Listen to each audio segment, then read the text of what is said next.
Farmer आयडीच्या संदर्भामध्ये अनेक सदस्यांनी मुद्दे मांडले। मी आपल्याला सगळ्याला सांगतो की आज राज्यामध्ये साधारणतः 1,71,00,000 शेतकरी खातेदार आपल्याला खातेदार आहेत। त्यापैकी 1,34,00,000 शेतकऱ्यांनी खातेदार फार्मर आयडी काढलेला आहे आणि उर्वरित खातेदारांच्या फार्मर आयडी काढण्याकरता कृषी विभाग आणि महसूल विभाग संयुक्तपणे गाव पातळीवर शिबिर आयोजित करून फार्मर आयडी काढला जात आहे। माझी सदस्यांना विनंती, एखाद्या आपल्या भागामध्ये जर कुठे आपल्याला शेतकऱ्यांचा जर फार्मर आयडी निघाला नसेल तर आपण आम्हाला आपल्या कृषी विभागाला कळवा।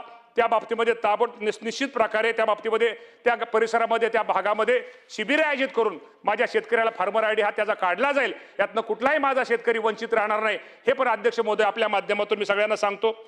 केंद्र सरकारच्या योजना आहेत राज्यात, त्यामध्ये आपल्याला फार्मर आयडी तो कंपल्सरी केलेला आहे। त्यामुळे उद्या अडचण येऊ नये, उलट आपल्याला उद्या जर त्यातनं कोणी आम्ही वंचित आपण अजिबात ठेवणार नाही, पण त्यातनं आपला उद्देश एकच आहे की ते सर्वांनीच फार्मर आयडी काढावा हा खरा आपला हेतू आहे। पण ते आपल्या म्हणणं बरोबर आहे, जरी उद्या काय झालं आपण कुणालाही वंचित ठेवणार निश्चित प्रकारे नाही।